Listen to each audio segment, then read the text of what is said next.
A memória não é uma mera reprodução das experiências passadas das pessoas, e sim uma construção social que se dá a partir dessas experiências, tudo bem, mas em função de necessidades e interesses atuais e com os recursos da sociedade e da cultura.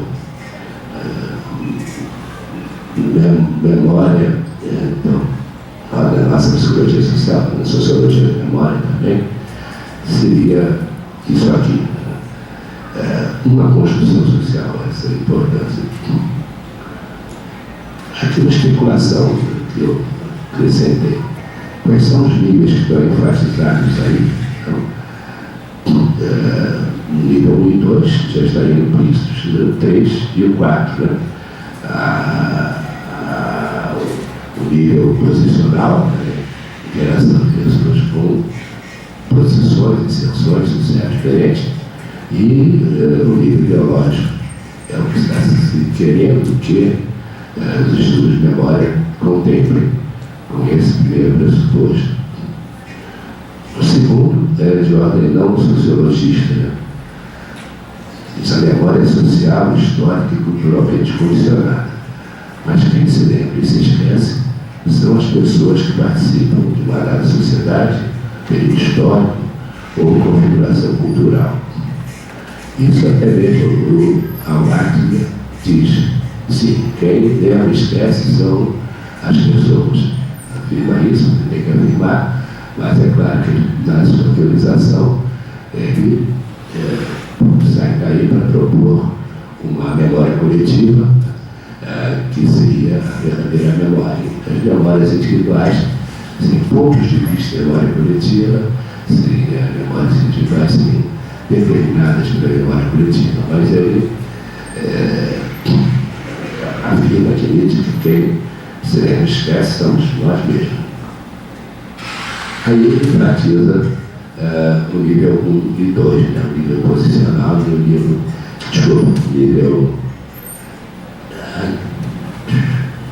intrapessoal e o nível interpessoal. Mais dois pressupostos, um grupo que articula a articulação dos processos psicológicos da memória em termos de psicologia social. Eu mesmo falo disso, acho que não, obriga a isso. O primeiro, eu acho que é bem importante, se também seja, memória e pensamento estão interligados. O que é lembrado do passado está sempre mesclado com o que se sabe sobre ele. Não existiria memória que seja uma lembrança pura. Pode existir em certas circunstâncias, em certos casos, mas deveria de regra, né? O que existe é uma mistura de memória e pensamento.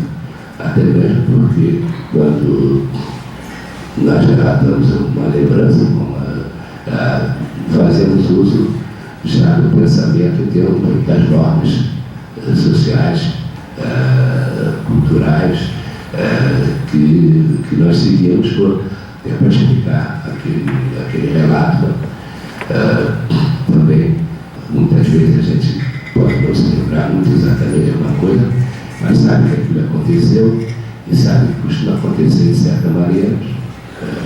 Então, o pensamento se fica, já entra na construção da memória.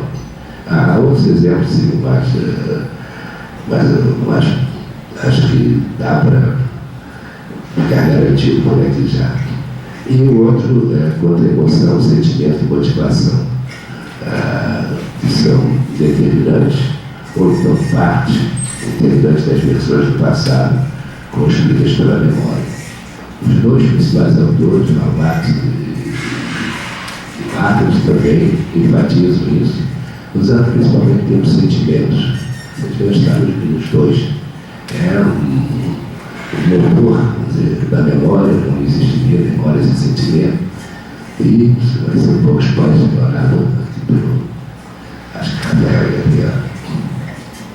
E realmente a inclusão da memória na psicologia social pela ênfase objetivo para o objeto básico da disciplina. Claro que isso varia de concepções, mas tem sido bastante aceito que a interação social é o assunto da psicologia social. Né? As linhas enfatizadas aqui já seriam quase todos eles, 2, 3 e 4, ficaria fora apenas o nível 1, né, em que as coisas permanecem na cabeça do pessoa. Então, esses foram os pressupostos encontrados em comum e incomum nos autores que nós utilizamos e que, no nosso entender, fazem um rol de critérios bastante útil, satisfatório para considerar produções como sendo da psicologia social. Se vai nessa linha, é em psicologia social que você está trabalhando.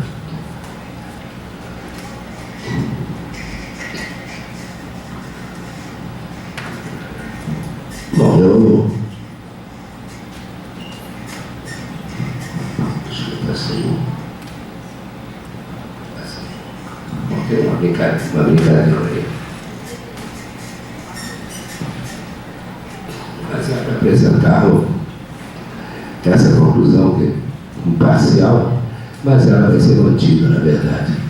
A ideia básica que vai encontrar nesse trabalho aqui é fora é que os 4 níveis de explicação estão presentes na análise dos processos psicossociais complexos, como a memória social. É de uma complexidade tal que não estará, a explicação não será completa, não será boa, se não andar, passear, envolver os 4 níveis. Né?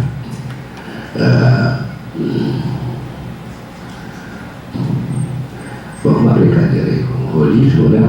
Acho que não é para se levar muito a sério, mas então, eu sou o A, o B é outra pessoa, não sei quem é quem está dizendo isso. É o A. Na segunda fala do A,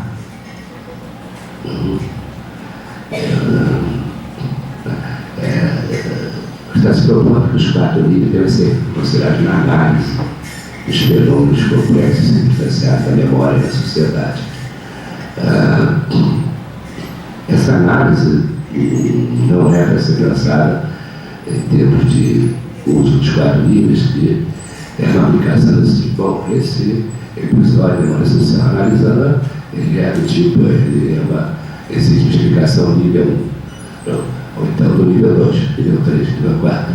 A proposta dessa conclusão parcial é que há que considerar os 4 níveis, não querendo invadir a conferência do caminho, de articulação, uma coisa por aí, uma vez que ele vai falar mais, com certeza. E como se poderia chegar lá, a proposta de talvez a análise dos complexos a partir de categorias mais básicas. É isso que a última versão traz, que não tinha na primeira, que foi colocar pelo menos um conjunto de memórias, daquelas memórias, memória social, na condição de classificação mesmo, quer dizer, que deve ser constituído de categorias mutuamente excludentes. Uma coisa, outra coisa. Então, nós estabelecemos um conjunto de categorias básicas, excludentes 3 a 3. O primeiro conjunto de 3, mutuamente excludentes segundo um certo critério. Um outro subconjunto de outras 3, também mutuamente excludentes segundo um outro critério. E, finalmente, um conjunto de categorias complexas e circunstanciais da memória social, que corresponde a objetos valorizados de estudo, né, científico, e em cuja análise ela se propõe que seja levada em conta a participação das categorias básicas, analisadas complexas pela presença desses 2 subconjuntos de base. Não só são categorias, são instâncias, né, que interessam ao estudo, mas também são uma corrente, né, na vida cotidiana.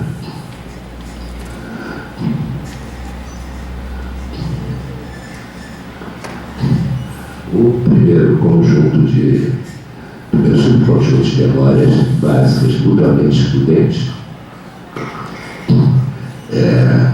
o critério dos âmbitos, focos e tipo de interação no processo de construção social da memória. Então, nós temos memórias que são pessoais, memórias coletivas, memórias comuns. Memórias pessoais se referem ao passado da própria pessoa, que ela pensa não sozinha nunca, né? Sempre com a ajuda de outros, mas pode envolver fatos de que ela tenha participado ou presenciado. Memórias coletivas correspondem à definição básica de Halbach. São representações sociais do passado, de grupos sociais que são produzidas, guardadas, institucionalizadas e transmitidas através da interação dos seus membros e envolvendo uma elaboração coletiva. Quer dizer, não é algo experimentado e guardado, é discutido, é negociado sutilmente, né? Pode ser imposto, o grupo tem um patriarca que põe aquela lembrança e repete sempre que é aquela que vale, né? Há vários tipos de formas, né, de elaboração cognitiva, mas obrigatoriamente há que haver essa elaboração cognitiva coletiva.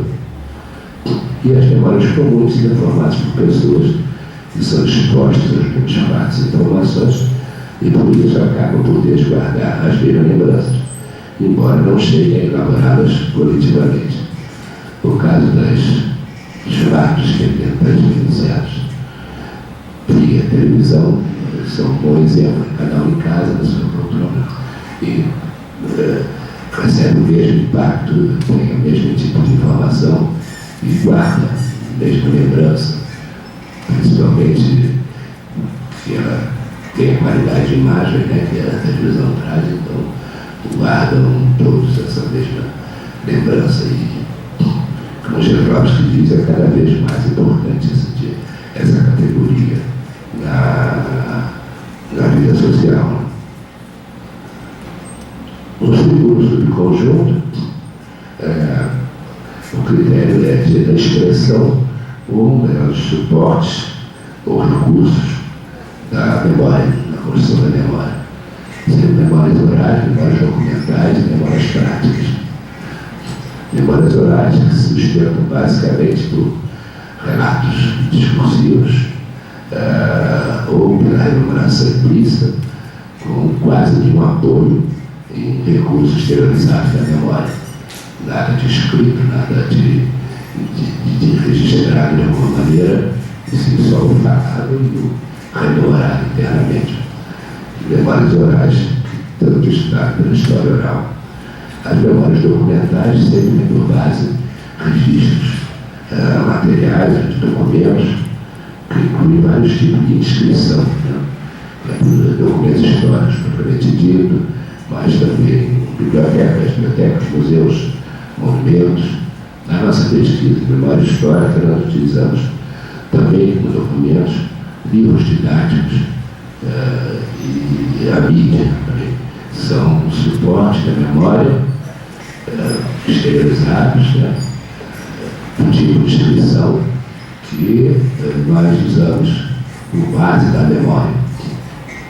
E as memórias práticas, que se encontram incorporadas. Aqui eu subi inscrição incorporadas. Então, uma posição, quer dizer, há memórias que não estão registradas em lugar nenhum, mas estão incorporadas às pessoas que se lembram sob a forma de habilidades físicas, hábitos pessoais mesmo, ou com performances coletivas, rituais comemorativas, por exemplo, rituais religiosos, tem a sua liturgia, como deve ser exatamente, e que está, mais do que escrito, está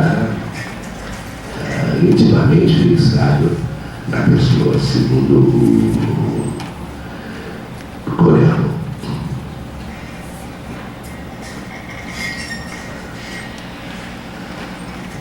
Vamos então às instâncias complexas de circunstanciada da memória, são mais estudadas. Eu registrei 8, pode-se pensar que tem outros, aqui não há exclusão mútua, né? Então, memórias testemunhais, por exemplo, quando essa pessoa é chamada a depor de justiça, tem que testemunhar um crime, que testemunhou um crime, tem que dar um relato, ou outro fato qualquer, ou um fato importante que ele quer relatar, para ter prestígio até no seu grupo, uma fofoca também, né? Tudo isso poderia ter memórias testemunhais. Um exercício de tentar ver o que está envolvido, memórias pessoais, com certeza estariam, muitas vezes comuns, muitas vezes os testemunhos são de várias pessoas, às vezes coletivas, porque me parece, pode ser que tenha sido até discutido dentro do grupo, mas orais, muitas vezes, mas pode ser documentais também, pode ser que o testemunho se refira a alguma coisa não escrita, né? Memórias autobiográficas, relatos de vida, época ou fatos. A gente pode ter os nossos memoriais acadêmicos, né? A gente procura recuperar, sempre sobre um novo enfoque, né? As coisas que aconteceram, como é que foi a graduação, mestrado, tantos anos atrás, que a gente faz uma nova interpretação. Memórias pessoais envolvidas, pode ser envolver coletivas também, à medida que nessa minha interpretação eu já estou me valendo, por exemplo, nos memoriais acadêmicos, já estou me valendo daquilo que é memória coletiva da universidade, na universidade, no grupo mais próximo da universidade, em que eu esteja, orais, documentais, possivelmente práticas, mas não com muita certeza. Um exemplo aqui muito importante lembrar é o livro da pioneiro da Ecleia Rosa, o primeiro livro que tratou de memória na psicologia social aqui no Brasil, em 1979, um trabalho sobre lembranças de velhos, né? E são memórias autobiográficas que ela estudei. Memórias étnicas ou comunitárias, memórias de colônias de origens étnicas, comunidades diversas, grupos religiosos, condomínios, classe média, talvez, torcidas organizadas, né? São tipos de conjuntos sociais, né, que podem desenvolver memórias que chamaria de comunidade. Quando se passa a memória de uma população mais extensa de uma cidade e por exemplo, que dá conta da heterogeneidade dos estratos de escolaridade e orientação política, envolvida em memórias comuns, com certeza, pessoais, documentais, com certeza, o que leram na mídia, orais, às vezes, coletivos, vamos aqui.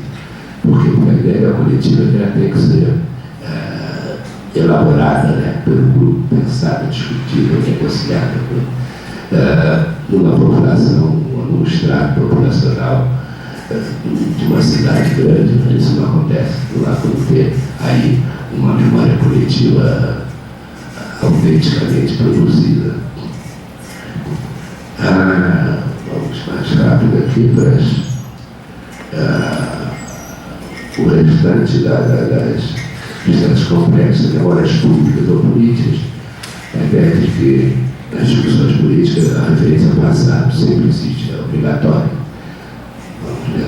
Essas disputas, então, atuais da eleição presidencial, vão encontrar diferentes alusões ao passado, cada grupo fazendo a sua memória coletiva ali para colocar em discussão.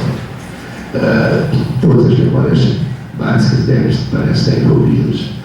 Memórias de instituições e organizações, do estudo de religiões de bases guerreiras, né, que lembram passado sempre, a religião católica, a missa é a rememoração do sacrifício de Jesus Cristo, assim por diante. Teve orgulho, lealdade, afetos institucionais, podem estar construindo na memória de uma instituição amada, uma organização. Então, memórias comuns, pessoais, documentais, orais, práticas, estariam aí envolvidas e, com certeza, coletivas, que são enganos que eu não coloquei. Memória do professor de ciência é um caso de memória de suas organizações e coloquei porque acho importante, uma área que muitos de nós, na psicologia social, se dedicam a fazer história, memória da psicologia social ou da psicologia, e memórias históricas ou de fatos históricos, são memórias de fatos, períodos ou processos que foram tornados históricos pela história, né? Eram fatos que se tornaram história. Também todas as memórias devem ser envolvidas. Mas, sabe, um pouco.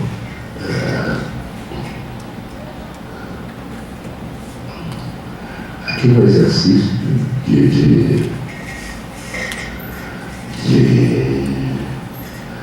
só não vou ler, um exercício de ver quais livros estariam envolvidos em cada uma dessas memórias básicas. Todos estão, eu vou ter alguns com certeza, outros provável, mas provável é bastante provável. Então, que se usar, se desse mais tempo, uma demonstração mais detalhada de que os livros estão aí. Eu passo para a conclusão retrospectiva. Passei aqui na taça. Dessa exposição de hoje, né? Então, primeiro, assim, os níveis de explicação foram identificados nos pressupostos comuns às proposições teóricas, técnicas, teóricas, pioneiras e atuais da psicologia social da memória. A primeira coisa que nós fizemos. Por outro lado, não tiveram influência estabelecendo as categorias básicas de análise, sabe do livro, dos níveis, isso. Mas, a posteriori, nós observamos o desenvolvimento desses níveis em cada uma dos níveis, em cada uma das categorias básicas de análise, foi que passou durante agora. E, a nosso ver, eu acho, isso tem enriquecido o estudo das instâncias complexas da memória social, de forma objetiva e analítica, como deve ser, com certeza. Quer dizer, estamos com isso indo além da imagem de que todos estão envolvidos e pronto. Não só está envolvido, mas nessa análise se procura caracterizar como é o envolvimento de cada linha de explicação no estudo de um dado fenômeno de memória social. Isso, só para manter esse quadro um pouquinho, nós temos memórias complexas, as categorias pelas quais nós podemos analisar o impacto dessa memória e os níveis que nos servem também para isso, nesse sentido de mostrar a presença deles, voltando àquela conclusão parcial. Não poderia deixar de ser, né, um processo psicossocial tão complexo como da memória social. Há que fazer uso dos 4 níveis de explicação. É essa a conclusão que a gente tem. Muito obrigado pela atenção.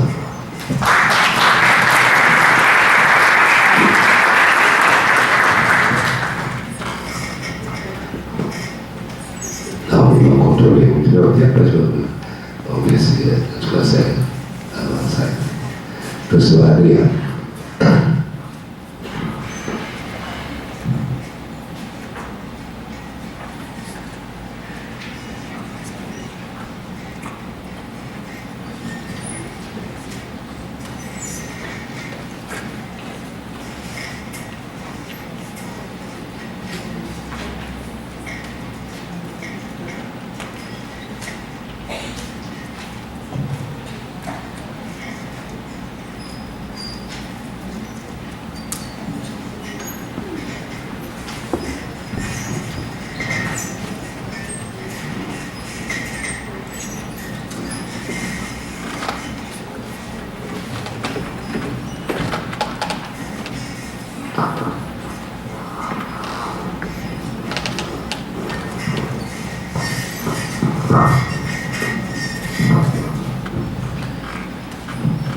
Boa tarde.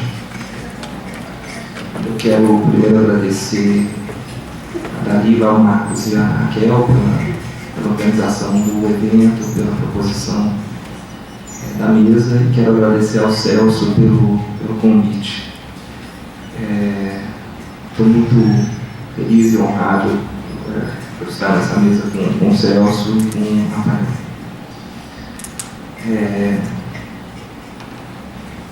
Vou falar sobre a nostalgia. A minha ideia é, enfim, abordar o tema de uma forma bastante geral no início, depois falar um pouco sobre a distinção que alguns autores têm feito entre tipos de nostalgia, e a partir dessas distinções eu vou tentar retomar os próprios tipos a partir de três itens ou três referências, que são os objetos da nostalgia, a diferenciação entre o vivido e o idealizado, e as relações entre as referências individuais e coletivas. E aí, no final, eu vou apresentar um primeiro exercício, talvez, que é em relação à nostalgia, talvez como ponto privilegiado para o entendimento da interseção entre memórias sociais e identidade.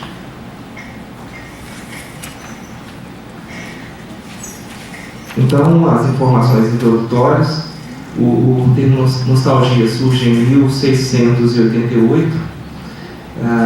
O sentimento, é claro, que é anterior, mas o termo surge num contexto médico-militar. Quer dizer, o conjunto de tropas, principalmente suíças, se deslocando pela Europa, começou a se identificar algo relacionado ao fato de estarem distantes da terra natal. E aí o conceito, o termo, vem de duas referências, né? Uma que tem a ver com a terra, com a pátria, e a outra que tem a ver com a dor ou a aflição, quer dizer, a dor da distância da terra, né? A terra natal. O termo nostalgia vai progressivamente ganhando, talvez num sentido um pouco mais abrangente. Ele deixa de significar ao longo do tempo simplesmente essa dor relacionada à distância da Terra, para abarcar outros objetos, como a gente vai ver.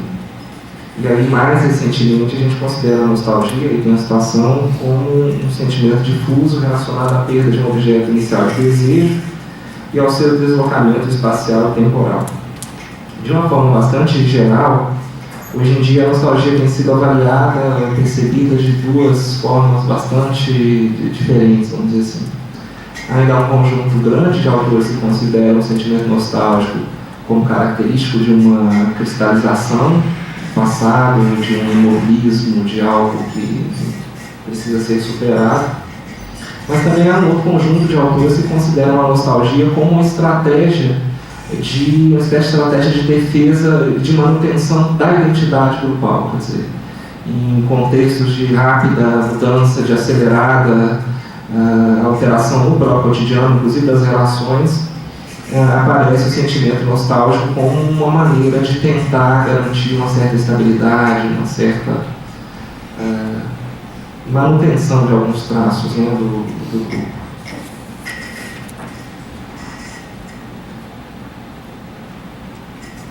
E aí, acrescentando essa segunda variação, também tem mais recentemente alguns estudos em psicologia social que têm indicado que evocações nostálgicas relacionam-se de forma consistente com a percepção de maior significado existencial e de maior suporte social, com consequente enfraquecimento do sentimento de solidão.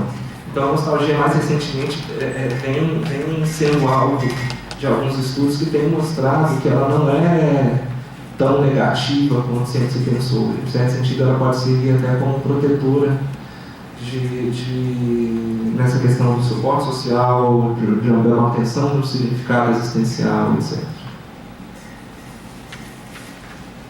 Aqui eu trouxe 4 propostas sobre tipos de nostalgia. Existem outras propostas, eu trouxe essas para essa apresentação.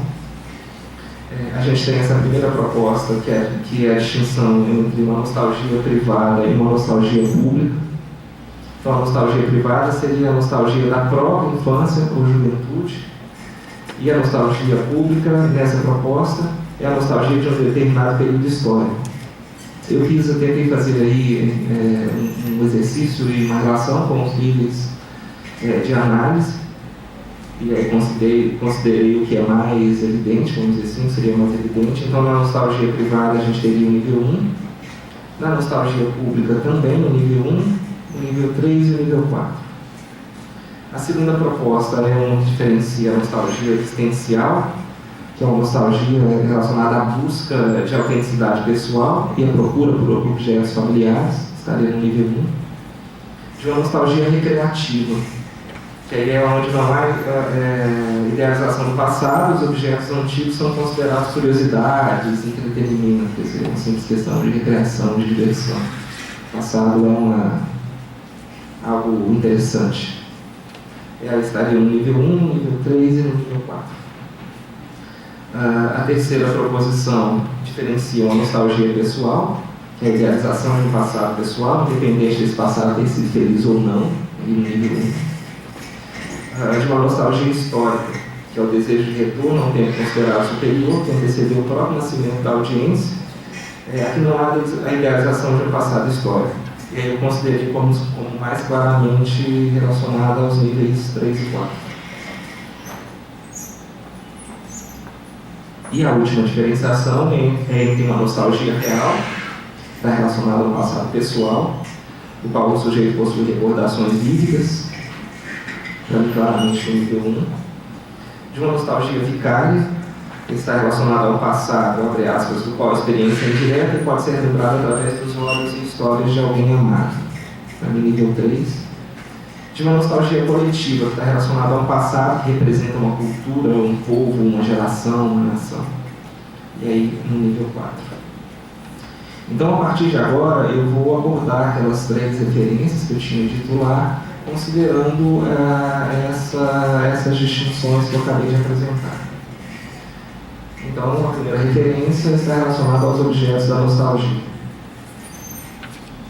Então, algo que eu já adiantei, quer dizer, a nostalgia deixa uma concepção inicial de distância para abarcar um conjunto muito mais extenso de elementos. Então, ela passa a se relacionar, por exemplo, a um período da vida.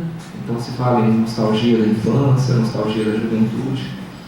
Ela começa a abarcar também a questão de pessoas. Então, se fala de nostalgia de pessoas significativas. Então, hoje a gente entende que a nostalgia está relacionada a uma quantidade muito grande de objetos. Então, essa multiplicação também de objetos, desde da proposição inicial e termo, é acompanhada também por uma discussão, e isso é uma coisa interessante, porque também está relacionada a uma discussão sobre a saudade, que tem a ver com o próprio surgimento da nostalgia. Então, alguns autores entendem que a nostalgia é um sentimento que vai se direcionar a determinados objetos, e alguns outros defendem que é ao contrário, que é, na verdade, um conjunto de objetos que vão despertar esse sentimento nostálgico. Só para talvez como uma curiosidade, eu trouxe uma citação longa do filósofo português João Ferreira, que procurou enumerar quase completamente os objetos da saudade, para mostrar um pouco essa multiplicação. Aí ele começa: a casinha onde se nasceu, o berço, o cantinho onde se habitou, o jardim que se tratou, os brinquedos, o rio da terra natal, o vale, a montanha íngreme e despida, o outeiro, as veias verdes e bucólicas, a névoa misteriosa que nos ocasionaram tantas emoções e interrogações, a bandeira, o hino e a grandeza da pátria, o êxodo nativo, as falas e costumes típicos, as pessoas que conviveram conosco na infância, as badaladas do sino da nossa aldeia, os velhos contos ouvidos à lareira, os carinhos maternos, as amizades de infância, os namoros de adolescente, os velhos tempos passados e espaços possuídos, as cantigas populares que trauteávamos e as situações e circunstâncias ligadas ao nosso passado e à nossa pessoa, que são como que terra desprendida do nosso ser e que agora, em tempo presente, demandamos retrotensos com uma intenção de mistério. É um pouco para dar a ideia do quanto esse objeto inicial se multiplicou, e certamente a gente poderia, cada um de nós, acrescentar algumas coisas a essa lista já bastante extensa. Agora eu passo a segunda referência, que é a diferenciação entre o vivido e o idealizado. A nostalgia, ela se baseia no que alguns autores chamam de contraste subjetivo. Então aqui a ideia sempre, o que é essa ideia de contraste subjetivo? É a percepção do passado como feliz, como, enfim, mais calmo, mais tranquilo, mais organizado, na comparação com um presente que, em boa parte das vezes, é explicitamente negativo. Então, a nostalgia é justamente essa comparação entre o hoje e o ontem. Portanto, nesse sentido, a gente, enfim, entende que a nostalgia é produto do presente mais do que do passado. E essa discussão é uma discussão, enfim, que se dá no contexto da discussão sobre memória social, porque ela relativiza muito a questão da memória autêntica, enfim, ou da verdade propriamente dita do evento lembrado. Então, mesmo naqueles casos, principalmente naqueles casos de nostalgia histórica, enfim, a ideia da idade do ouro, ou dos anos dourados, ou de um tempo especial, não necessariamente tem que ter sido vivido, ou tem que ter existido depois do nascimento da pessoa que tem a nostalgia. Então, a referência ao bom muitas vezes está fora da própria experiência, o que não significa que ela não possa ser considerada como uma referência válida, inclusive, para o sujeito. E aí é a questão, inclusive o Celso já abordou, que interessa para a discussão da memória social é muito mais o significado que o evento tem para um determinado grupo do que propriamente o fato da memória ser verdadeira ou não verdadeira. O que não significa dizer que não faz nenhuma diferença, que o fato de ter vivido alguma coisa é a mesma coisa que não ter vivido, não é nesse sentido, tá? Então a questão aqui da falsa dualidade é que parece que talvez seja uma questão menos importante no caso da nostalgia, a gente identificar se um determinado evento foi vivido ou foi idealizado, até porque é possível que a gente idealize eventos vividos. Então, quando você pensa, por exemplo, em nostalgia da infância, há quase uma obrigatoriedade da gente considerar que a infância é um período especial na vida, enfim, das pessoas em geral e da nossa em particular, quando muitas vezes, na verdade, não foi isso o que aconteceu.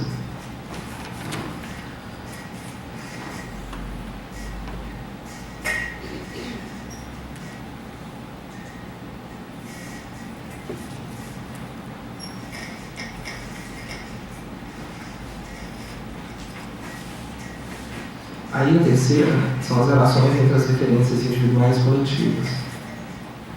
Celso também já adiantou, enfim, um posicionamento clássico ao básico, que são as memórias individuais como pontos de vista das memórias coletivas.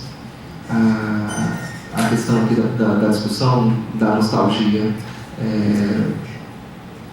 enfim, não há muito como considerar a nostalgia, até porque não tem muito sentido a gente falar em nostalgia no sentido individual. Quer dizer, quando se fala da nostalgia de um determinado objeto, sempre há mais do que uma pessoa que tem saudade ou tem nostalgia de um determinado objeto. E aí não tem muito sentido da gente pensar a nostalgia fora de uma referência que é desde o início coletiva, grupal, cultural. Então, nesse sentido, quando a gente pensa em nostalgia, a gente pensa também em narrar a nostalgia. Aquilo que passou e que eventualmente faz falta, ou que a gente gostaria que voltasse, só tem sentido e só ganha significado se outras pessoas entenderem, compreenderem esse discurso e também aceitarem esse objeto como algo passível, vamos dizer assim, de saudade, de nostalgia. E aí uma tendência que é a transformação da experiência no comunicado exige que tanto o seu reconhecimento quanto a sua veiculação levem em conta o quadro mais amplo dos significados socialmente compartilhados relativos a tal experiência.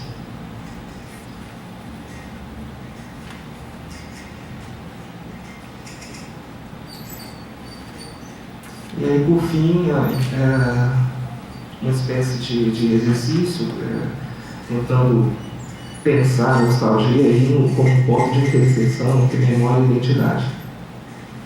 Há um conjunto muito grande de estudos sobre memória social que reconhecem que há um vínculo muito estreito entre memória e identidade. Provavelmente um conjunto muito maior de textos de identidade que reconhecem que existe, enfim, um vínculo muito grande entre identidade e memória.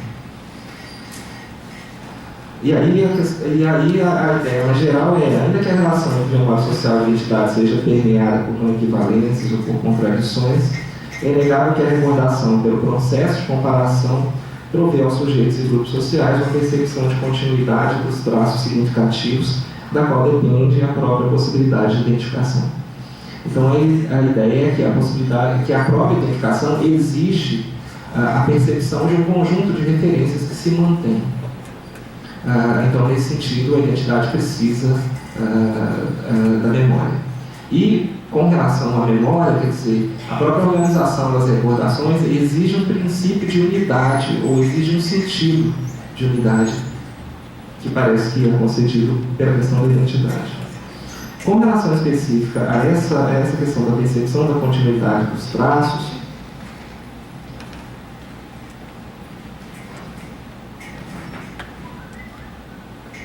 eu trouxe agora no final um exemplo que eu entendo que seja bastante breve, que é tentando um pouco articular com a proposta do Celso, que é ter uma memória base,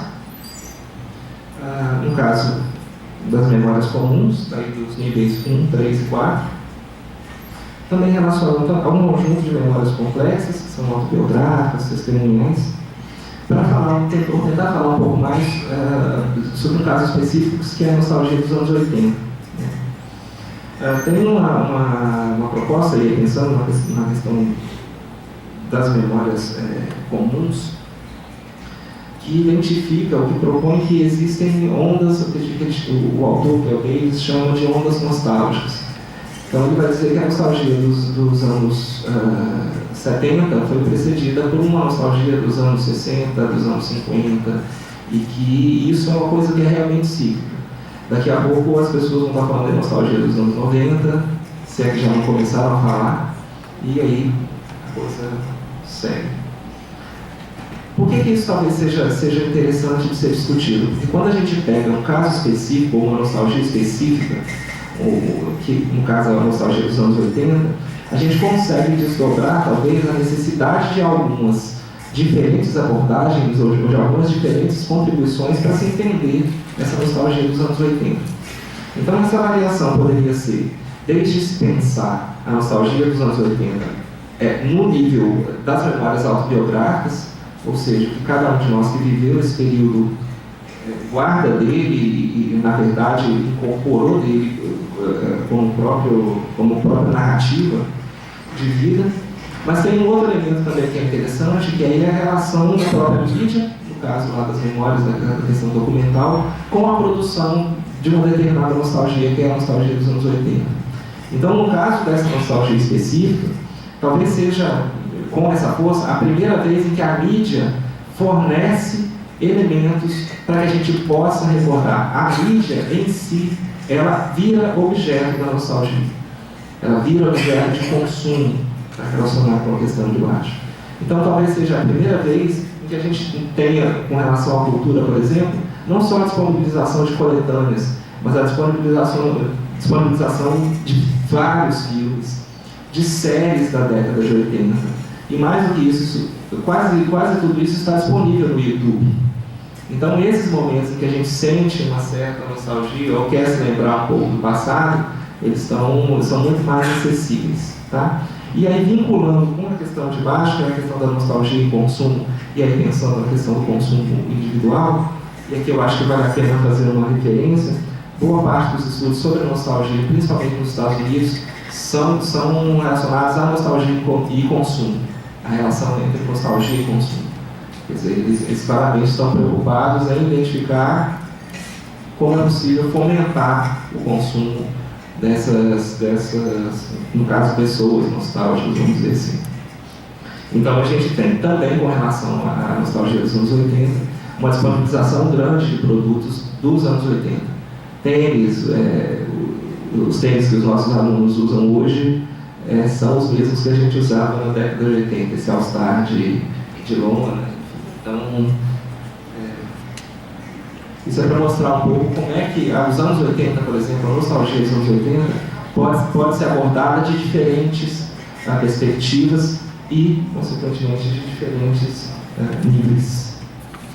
E aí uma coisa agora, já para terminar, que está relacionada aos tipos, e um pouco do que eu falei agora, é que nenhum dos tipos e nada do que eu falei agora parece exigir um tratamento do nível 2. E aí a conclusão, enfim, óbvia, é que não tem sentido a gente falar de nostalgia e considerar uma situação que desconsidere o próprio conjunto de memórias do sujeito. É isso. Obrigado.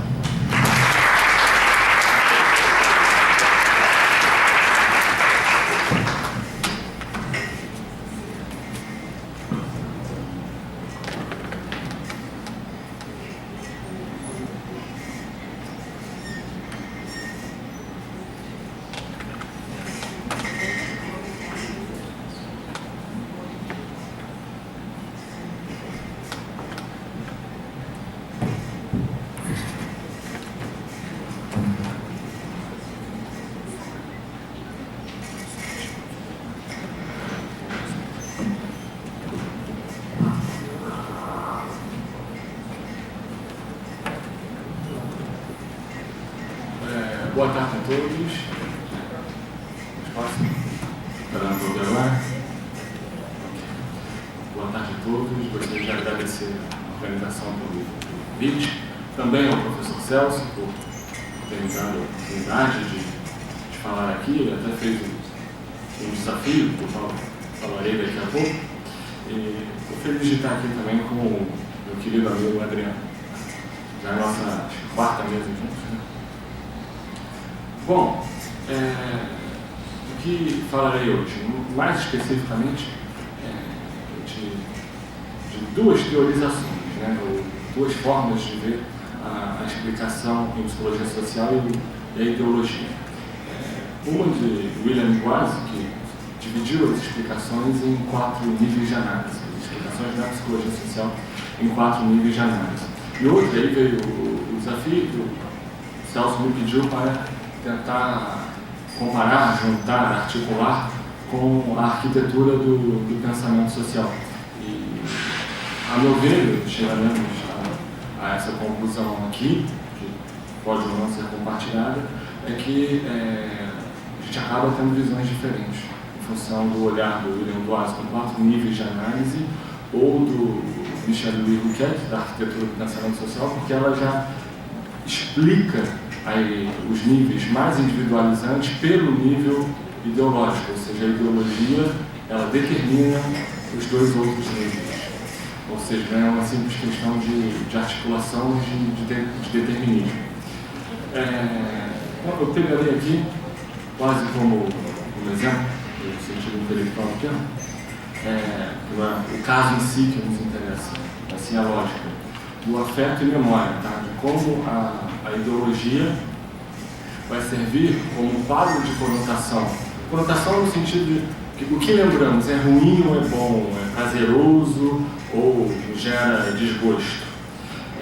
E de lembrança, ou seja, a ideologia acarretando influenciando nossos afetos e nossas lembranças. Tá? Eu trataria especificamente aqui de uma memória histórica como instância complexa, já pegando a apresentação de hoje, ou da categoria básica de memória coletiva. Tá?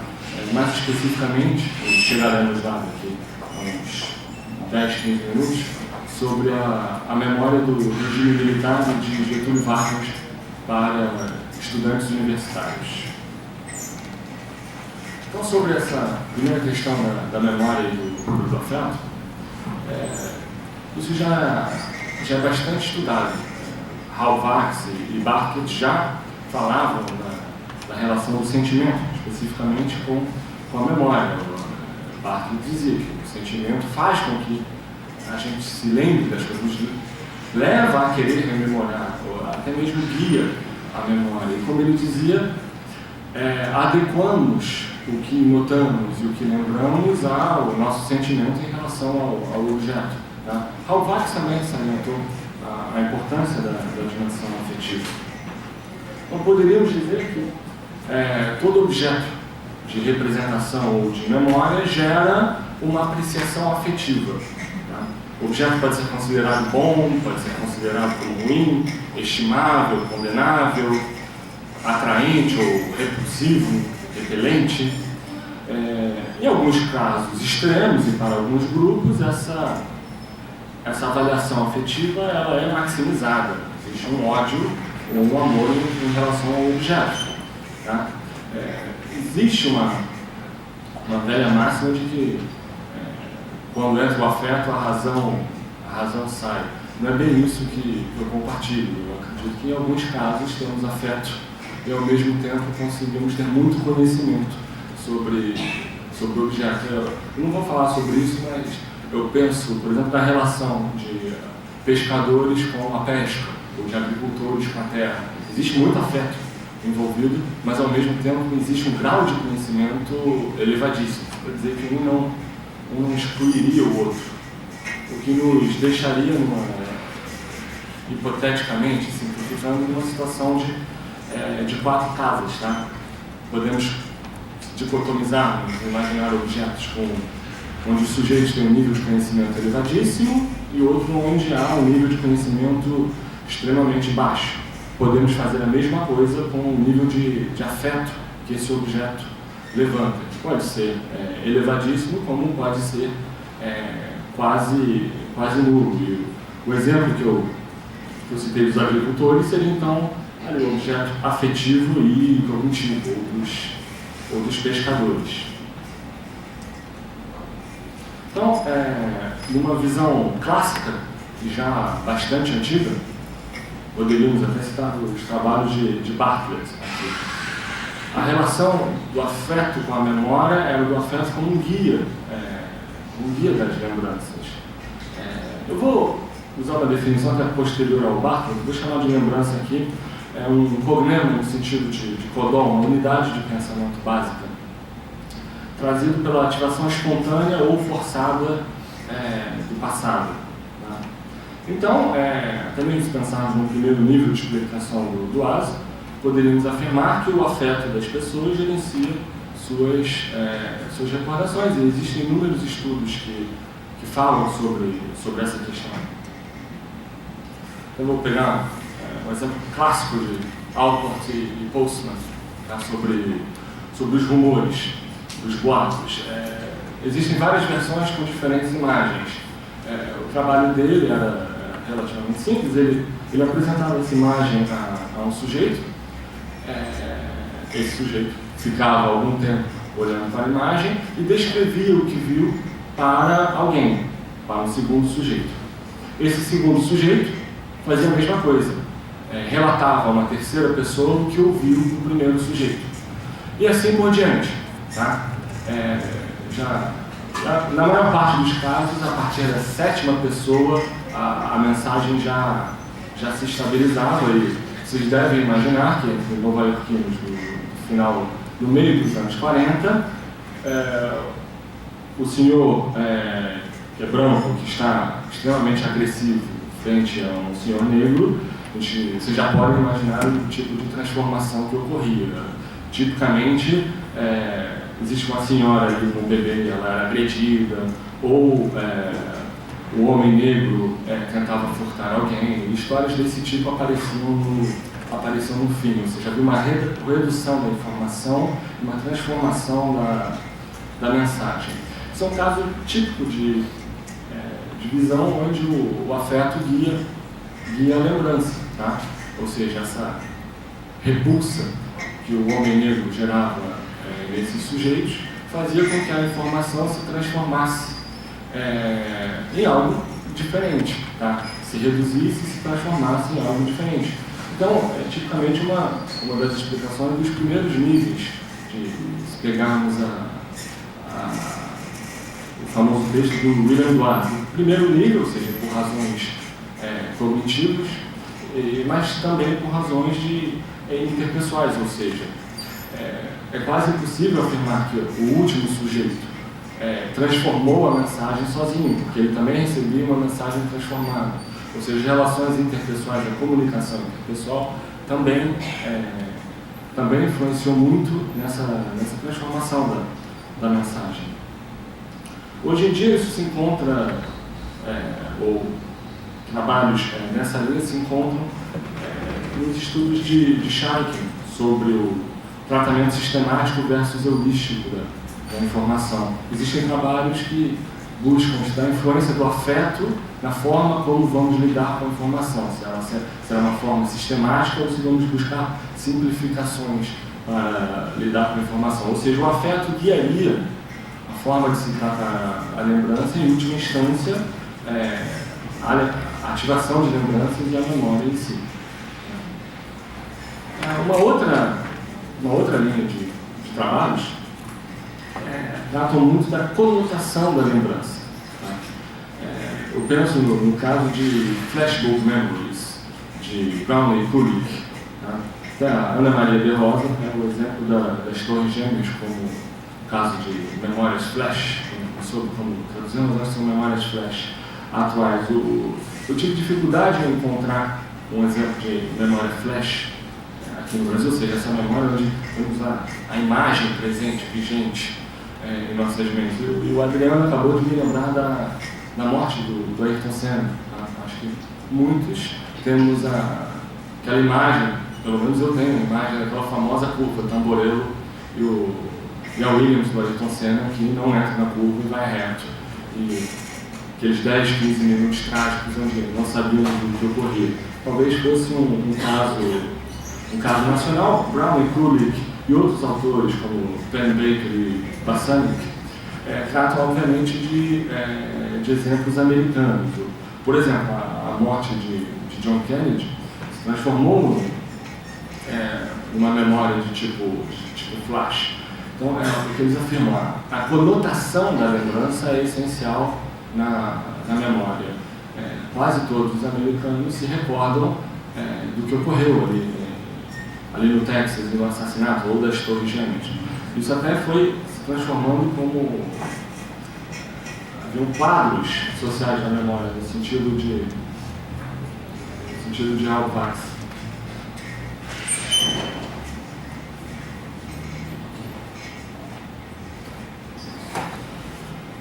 Esse exemplo aqui, creio que não deu para ver, mas eu explico rapidamente.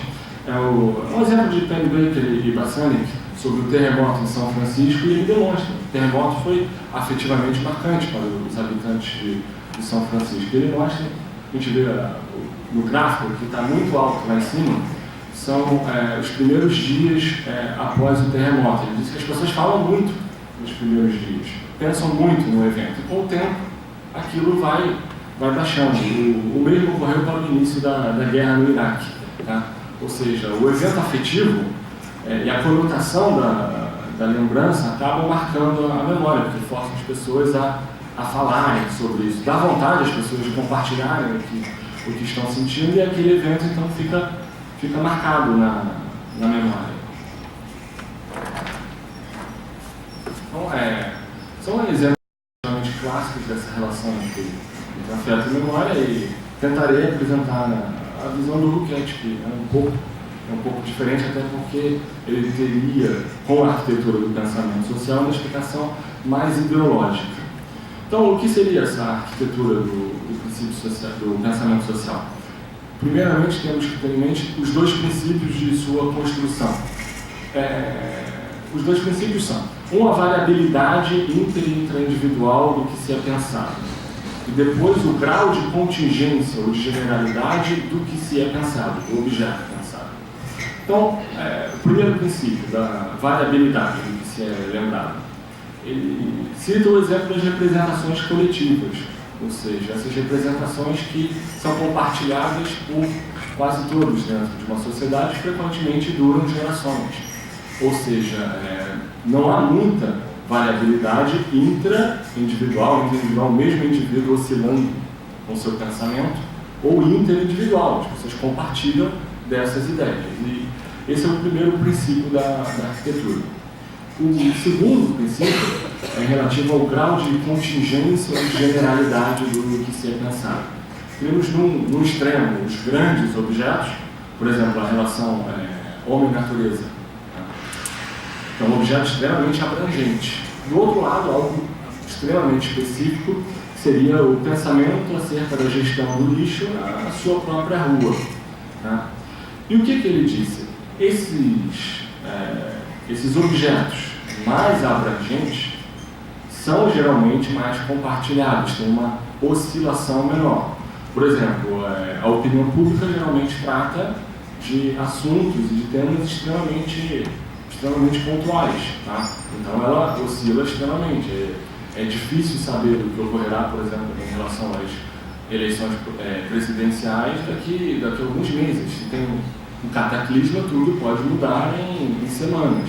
Tá? Pouco provável, mas pode ocorrer. As representações coletivas já não são assim. Então, seguindo aqui a arquitetura, diz que, de um lado, existem formas de pensamento extremamente gerais, ou seja, lidam com objetos abrangentes e estáveis. Do outro lado, ele diz que existem formas de pensamento que variam no tempo, com forte variabilidade inter e intraindividual. As opiniões são a forma de pensamento que mais oscilam, tá? E tem maior variabilidade intra e interindividual. O nível ideológico é o nível mais estável e mais abrangente. O nível ideológico, para o que ele se aproxima do William Glasz, trata dos valores, das normas sociais, a qual ele acrescenta as temáticas descritas por Moscovici e Vignon.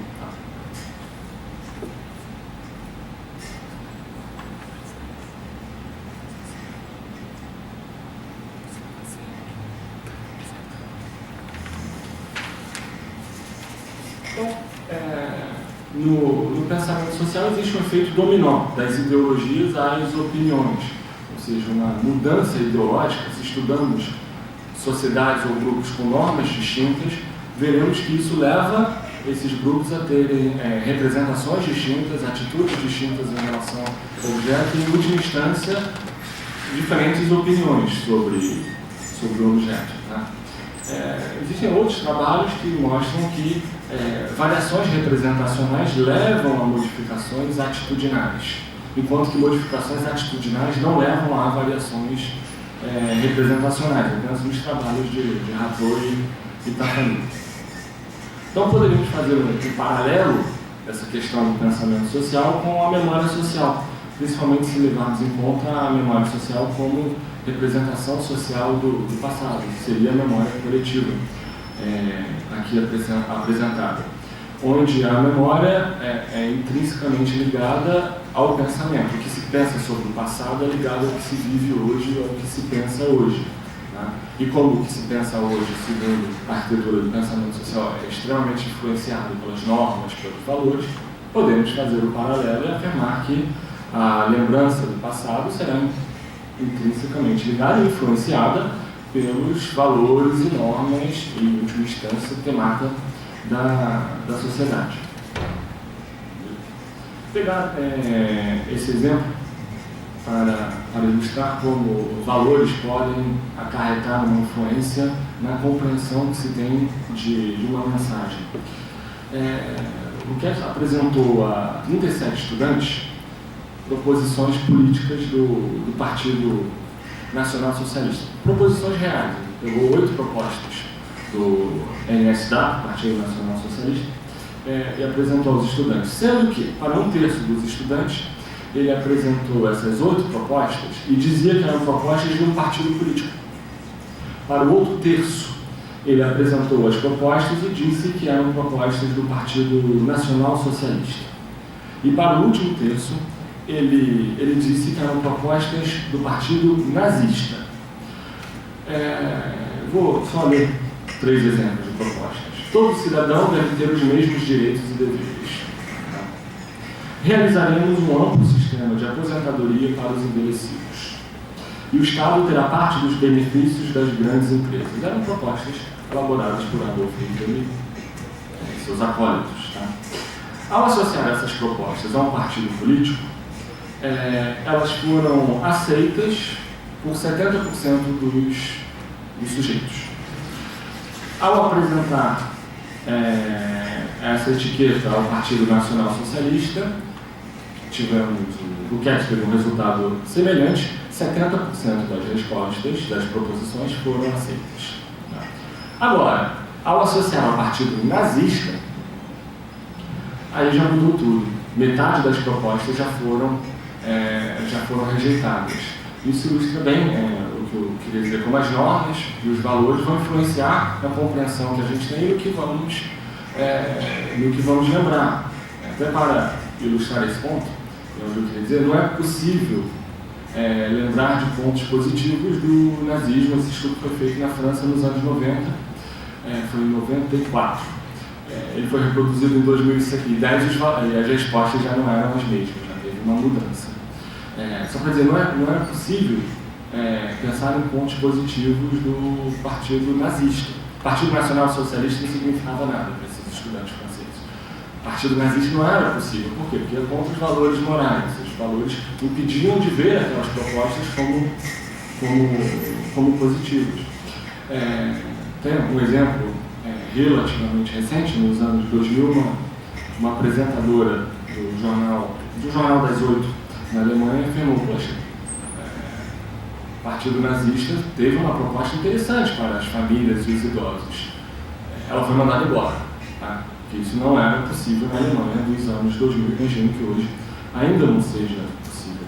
Então, essa questão de que a simples ativação de nazista eleva drasticamente a taxa de rejeição. E a explicação aqui, é justamente o que vinha, quer dizer, não tem a ver com o tratamento da informação ou variáveis desse tipo. Não, tem a ver com normas sociais que são extra-individuais. Os indivíduos não escolheram aquelas normas, eles seguem as normas.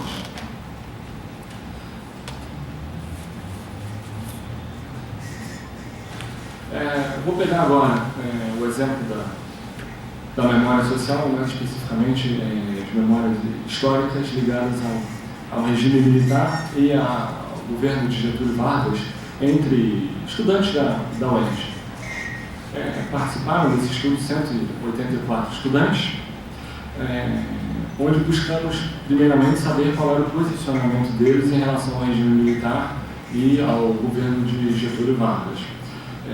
Utilizamos uma escala de diferencial semântico que apresentava antônimos, e as pessoas se situavam dentro desses antônimos.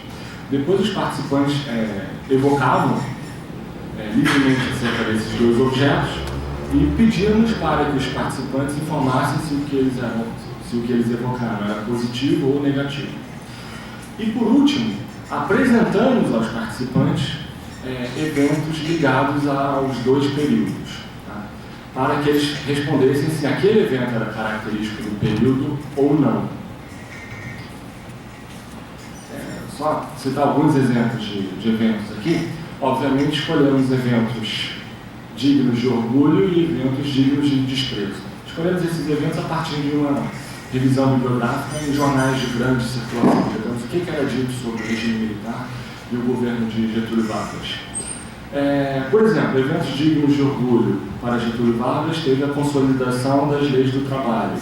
Eventos dignos de desprezo teve o fechamento do Congresso Nacional ou o autoritarismo. Pegamos eventos que foram associados em jornais a esses dois governos. O regime militar, pegamos como eventos dignos de orgulho, são dois, a criação da Embraer ou o milagre econômico brasileiro. Os eventos dignos de desprezo não foram muito difíceis de serem encontrados. Falar um pouquinho sobre os resultados. Primeiro, esses resultados são relativos ao governo Getúlio Vargas. Né? Podemos notar que 40 sujeitos foram favoráveis ao governo de Getúlio Vargas, 26 foram desfavoráveis e 118 eram neutros ou sem posicionamento. Havia uma distinção, havia uma escala onde eles situavam um ponto no meio da escala, ou seja, eles não eram obrigados a se posicionar, e havia uma segunda alternativa onde eles diziam: eu não sei, eu me posiciono, não respondo porque eu não sei. Fizemos essa distinção, mas nas análises juntamos até mesmo porque quase ninguém disse que não sabia, porque é um efeito psicológico clássico, né? Quando fazemos perguntas, as pessoas respondem, geralmente. Então, sujeitos favoráveis a Getúlio Vargas, e é altamente previsível, tiveram 100% de lembranças positivas, lembranças naturais, espontâneas. Os sujeitos desfavoráveis a Getúlio Vargas tiveram 88% de lembranças negativas. E os sujeitos neutros e sem posicionamento tiveram 60% de lembranças positivas e mais ou menos 40% de lembranças negativas. Depois, e é o gráfico que está abaixo, que eu imagino esteja ilisível com o tamanho da sala, mas é rápido de explicar, o resultado é relativamente simples. Temos testes estatísticos ali que são todos significativos aqui, ou seja, as respostas na análise da variância se distinguem. Os sujeitos favoráveis a Getúlio Vargas concordam com os eventos positivos, o que era de se esperar. Mas eles também concordam com os eventos negativos. Quando apresentávamos os eventos negativos ocorridos no governo, os sujeitos favoráveis concordavam. É verdade, isso ocorreu lá. Enquanto que os sujeitos desfavoráveis só concordavam com os eventos negativos e não concordavam com os eventos positivos que ocorreram no período. E os neutros e que não sabiam concordavam, logicamente, também com ambos. Vou voltar depois a falar mais sobre esse resultado, que a gente vê uma diferença clara entre os favoráveis e os desfavoráveis. Os favoráveis reconhecem tanto os eventos positivos quanto negativos e os sujeitos desfavoráveis só reconhecem os eventos negativos ocorridos. A gente pode ver que a organização das respostas, quando alteramos o objeto, é completamente distinta. Quando passamos para o regime militar, não há nenhum sujeito favorável. Tá? 151 sujeitos eram desfavoráveis ao regime militar e 29 sujeitos eram neutros ou sem opinião. Quando olhamos as respostas, e aí foi bem interessante, aqui os neutros e os sujeitos que rejeitavam o regime militar não se distinguiam muito. Todos se recordavam somente de eventos negativos, os eventos positivos foram pouco citados espontaneamente. E quando pedíamos para que os sujeitos reconhecessem eventos da época, eles reconheciam tanto os eventos positivos quanto os eventos negativos. Obviamente, os eventos negativos foram muito mais reconhecidos. Quando apresentavam os eventos negativos, vamos dizer, isso era do regime militar mesmo. Quando apresentavam os eventos positivos, era aceito, mas não totalmente aceito, mas relativamente aceito. Então, como explicar esses resultados? E aí vem essa questão da arquitetura do pensamento social. Primeiramente, eu creio que podemos dar uma explicação para o que vimos sem passar pelos aspectos individuais, ou seja, simplesmente com aspectos extra-individuais. Eu não explicaria esses resultados por fatores intrapessoais ou interpessoais. A gente vê que, em função do objeto de memória, a organização das respostas dentro do grupo varia extremamente. Há uma ambivalência frente ao governo Getúlio Vargas. Existem muitas ideias positivas que circulam e ideias negativas. E poderíamos dizer que existe uma consistência sincrônica frente ao regime militar. Consistência sincrônica no sentido do Moscovici, que o grupo, como conjunto, tem um consenso em relação àquele objeto, ou seja, todos rejeitam aquele objeto simultaneamente. No caso do regime militar, houve uma aceitação dos eventos com valência oposta ao próprio posicionamento. Já é interessante, espontaneamente ninguém fala nada positivo do regime militar, mas se apresentarmos eventos positivos, os estudantes são capazes de dizer, ok, eu concordo com isso. Sendo que para o governo Getúlio Vargas teve um resultado extremo. É até possível dizer, eu falei a hipótese de que a dimensão afetiva ela é extremizada para os participantes que rejeitam o governo de Getúlio Vargas, porque esses sujeitos não aceitavam reconhecer eventos positivos naquela época, só haviam eventos negativos. Isso só ocorreu com um grupo, tá? O grupo que rejeitava o governo de Getúlio Vargas. Todos os outros grupos foram capazes de dizer, ok, eu não gosto daquele período, só lembro de coisas negativas, não se apresentarem eventos positivos, mas ok, isso ocorreu. Mas isso não tira a minha avaliação global do evento, porque os pontos negativos pesaram mais.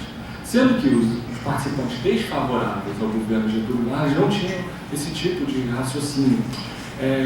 E trabalhos feitos pelo Luquete e sua equipe demonstram que, geralmente, quando o raciocínio é assim, é que a dimensão afetiva tomou o corpo do pensamento e da memória e seria uma forma de pensamento pouco cognitiva e muito mais afetiva, ou seja, ali o afeto dominou a memorização. Nos outros casos, não. Então, poderíamos dizer que a lembrança espontânea, o que você lembra, corresponde fielmente ao posicionamento divulgado pelos participantes. Enquanto que a lembrança forçada já não cola fielmente com o posicionamento dos participantes, ou seja, poderíamos talvez falar em esquecimento nesse caso, porque as pessoas conseguem reconhecer, por exemplo, o milagre econômico como sendo associado ao regime militar. Simplesmente não evocam isso espontaneamente, deixam de lado porque para eles não é isso que vem em mente ao pensar no regime militar, é a censura, é a repressão, são as mortes. Então os participantes conhecem o evento e não lembram espontaneamente, mas sabem, são capazes de reconhecer que talvez isso fosse uma forma de esquecimento. E me parece justamente que as normas e valores não permitem, no contexto universitário, uma aceitação do regime militar por ser um objeto normativo. Então é por isso que todo mundo lembra espontaneamente de fatos negativos e ninguém se posiciona favoravelmente ao regime militar, ou seja, é esse efeito ideológico que eu dizia. No caso do regime militar, existe uma norma social muito mais forte do que comparativamente ao Getúlio Vargas, ou seja, quando falamos do Getúlio Vargas, existe uma maior possibilidade de resposta, que frente ao regime militar, não, as pessoas já se posicionam negativamente. Talvez, se conseguíssemos tirar essa norma, isso não ocorresse assim, até mesmo porque as pessoas conseguem reconhecer pontos positivos em relação ao objeto.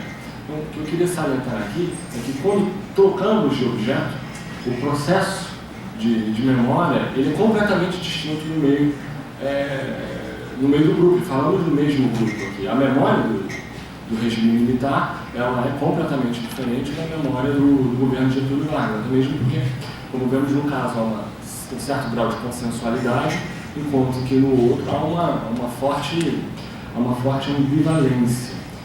Então, quem sabe poderíamos falar aqui de diferentes casos de um tipo de memória básica apresentado hoje pelo Celso, a memória coletiva. Ou seja, existem formas de memória coletiva onde o grupo está em consenso e outro onde há uma maior ambivalência. Como conclusões, poderíamos dizer que a arquitetura do pensamento social, de Michel-Louis Foucault, prevê um enquadramento ideológico, ou seja, as normas, os valores e o temata vão enquadrar as diferentes instâncias do pensamento, indo além da memória. Tá? Então, se tratarmos as memórias coletivas como representações de grupos sobre o passado, poderíamos afirmar que é um determinismo ideológico da rememoração, tanto que é lembrado quanto a conotação da lembrança são influenciados por normas e valores que circulam naquele grupo. Ou seja, teríamos uma explicação de nível 4 da memória social. Por fim, preparando a homenagem ao Celso ontem, preparando um PowerPoint com algumas fotos, foi interessante que eu encontrei essa foto, onde temos o Duaz à esquerda, o Celso no meio e o Michel-Louis Foucault à direita, então vou concluir por aqui. Muito obrigado.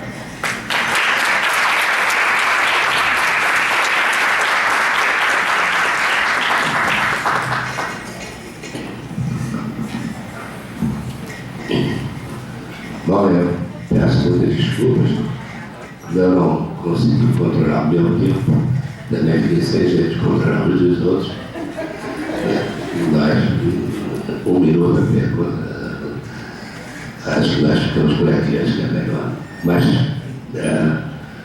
estamos à disposição os três no café e conversar e ver depois também. Muito obrigado pela sua atenção. Obrigado.